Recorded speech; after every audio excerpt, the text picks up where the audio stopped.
പിണറായി വിജയൻ മുഖ്യമന്ത്രിയാവണമെന്നാണ് എൻ്റെ വ്യക്തിപരമായ അഭിപ്രായമെന്ന് SNDP general secretary Vellappally Natesan. ശക്തമായ ത്രികോണ മത്സരമാണ് നടക്കുന്നത്. കേരളം കണ്ടതിൽ വെച്ച് ഏറ്റവും വലിയ വാശിയും സമ്പത്തും എല്ലാവരും ഇറക്കിയുള്ള മത്സരമാണ് നടക്കുന്നതെന്നും വെള്ളാപ്പള്ളി പറഞ്ഞു. ആലപ്പുഴയിൽ ചിത്തരഞ്ജൻ ജയിക്കുമെന്നതിൽ ഒരു സംശയവുമില്ല. എന്നാൽ കേരളത്തിലാകെയുള്ള തെരഞ്ഞെടുപ്പ് ഫലം പ്രവചിക്കാൻ കഴിയാത്ത സ്ഥിതിയാണെന്നും വെള്ളാപ്പള്ളി പറഞ്ഞു. NDAക്ക് വോട്ട് കൂടും, എന്നാൽ അക്കൗണ്ട് തുറക്കാൻ കഴിയുമോ എന്ന് പറയാനാകില്ലെന്നും ആലപ്പുഴയിൽ വോട്ട് ചെയ്ത ശേഷം അദ്ദേഹം പറഞ്ഞു.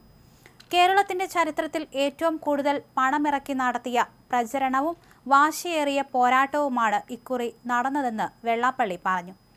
ശക്തമായ ത്രികോണ മത്സരമാണ് പല മണ്ഡലങ്ങളിലും നടക്കുന്നത്. 100 സീറ്റ് നേടും എന്നെല്ലാമുള്ള അവകാശവാദങ്ങളെല്ലാം നടക്കുമോ എന്ന് കാത്തിരുന്നു കാണാമെന്നും വെള്ളാപ്പള്ളി പറഞ്ഞു. കോൺഗ്രസ് അധികാരത്തിലെത്തിയാൽ മുഖ്യമന്ത്രി പദവിയിലേക്ക് ആരെ പിന്തുണയ്ക്കുമെന്ന ചോദ്യത്തിന് എല്ലാവരും യോഗ്യരാണെന്ന് വെള്ളാപ്പള്ളി പ്രതികരിച്ചു. VD സതീശന് യോഗ്യതയില്ലെന്ന മുൻ നിലപാട് ആവർത്തിക്കാൻ അദ്ദേഹം തയ്യാറായില്ല. MLA എന്ന നിലയിൽ പാസ്സായി വന്നു കഴിഞ്ഞാൽ എല്ലാവരും യോഗ്യരല്ലേ? ആരെങ്കിലും അയോഗ്യരാണെന്ന് ഞാൻ പറഞ്ഞാൽ ശരിയാണോ എന്നായിരുന്നു മറുചോദ്യം. കോൺഗ്രസിൽ 3-4 പേർ മുഖ്യമന്ത്രിയാകാൻ നടക്കുന്നുണ്ട്. രാഷ്ട്രീയത്തിലും പൊതുപ്രവർത്തനത്തിലും വരുമ്പോൾ ഓരോരുത്തർക്കും ഓരോരോ ആഗ്രഹങ്ങളുണ്ടാകാം. അത് VD സതീശനും രമേശ് ചെന്നിത്തലയ്ക്കും മറ്റു പലർക്കും കാണും. അത് സ്വാഭാവികമാണ്. അതിനെപ്പറ്റി ഞാനൊന്നും പറയുന്നില്ല. ജനിക്കാൻ പോകുന്ന കുഞ്ഞിന് ഇപ്പോൾ തന്നെ പേരിടേണ്ട കാര്യമുണ്ടോ? ആദ്യം കുഞ്ഞ് ജനിക്കട്ടെ, വെള്ളാപ്പള്ളി പറഞ്ഞു. അതേസമയം കേരളത്തിന്റെ ചരിത്രത്തിലെ സുപ്രധാന തെരഞ്ഞെടുപ്പാണിതെന്ന് ഡോക്ടർ ശശി തരൂർ MP. 10 വർഷത്തെ ഭരണം മാറി പുതിയ ഭരണം വരും. ജനങ്ങൾ വോട്ട് ചെയ്യാൻ ആഗ്രഹിക്കുന്നുണ്ട്. NDA അക്കൗണ്ട് തുറക്കില്ല. BJP പലയിടത്തും പണം വിതരണം ചെയ്യുന്നു.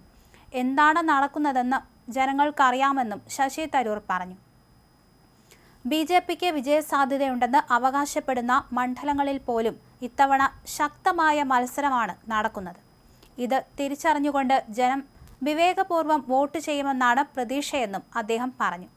BJPക്ക് വേണമെങ്കിൽ ബാങ്ക് അക്കൗണ്ട് തുറക്കാം, അല്ലാതെ തെരഞ്ഞെടുപ്പിൽ അക്കൗണ്ട് തുറക്കില്ല, അദ്ദേഹം പറഞ്ഞു. സംസ്ഥാനത്ത് ഇത്തവണ പ്രകടമായ ഒരു ഭരണവിരുദ്ധ വികാരം നിലനിൽക്കുന്നുണ്ടെന്നും തരൂർ ചൂണ്ടിക്കാണിച്ചു. ജനം കേന്ദ്ര സംസ്ഥാന സർക്കാരുകൾക്കെതിരെ ഒരു മാറ്റമാണ് ആഗ്രഹിക്കുന്നത്. ആ മാറ്റത്തിന് വേണ്ടിയാണ് കേരളത്തിലുടനീളം വോട്ടർമാർ പോളിംഗ് ബൂത്തുകളിലേക്ക് ഒഴുകിയെത്തുന്നത്. കേരളത്തിലെ ഉയർന്ന വോട്ടിംഗ് ശതമാനം ഇതിന്റെ തെളിവാണെന്നും മുൻ റെക്കോർഡുകൾ ഭേദിക്കുന്ന രീതിയിൽ പോളിംഗ് ഉയരുന്നത് UDFന് ഗുണകരമാകുമെന്നും അദ്ദേഹം കൂട്ടിച്ചേർത്തു. 10 വർഷത്തെ പിണറായി സർക്കാരിന്റെ ദുർഭരണത്തിന് അറുതി വരുത്താൻ ജനങ്ങൾ ഇത്തവണ UDFനൊപ്പം നിൽക്കുമെന്നാണ് തന്റെ വിശ്വാസമെന്ന് തരൂർ പറഞ്ഞു. തെരഞ്ഞെടുപ്പ് അട്ടിമറിക്കാൻ പലയിടങ്ങളിലും BJP മദ്യവും പണവും ഒഴുക്കിയെന്ന വാർത്തകൾ പുറത്തുവരുന്നുണ്ട്. പാലക്കാട് ഉൾപ്പെടെയുള്ള സ്ഥലങ്ങളിൽ ഇത്തരം സംഭവങ്ങൾ റിപ്പോർട്ട് ചെയ്തിട്ടുണ്ട്. ഇത്തരം പരാതികളിൽ പോലീസും ഇലക്ഷൻ കമ്മീഷനും കൃത്യമായ അന്വേഷണം നടത്തണമെന്നും അദ്ദേഹം ആവശ്യപ്പെട്ടു. UDF ഇത്തവണ പൂർണ്ണ ഐക്യത്തോടെയാണ് തെരഞ്ഞെടുപ്പിനെ നേരിട്ടതെന്നും തരൂർ അവകാശപ്പെട്ടു.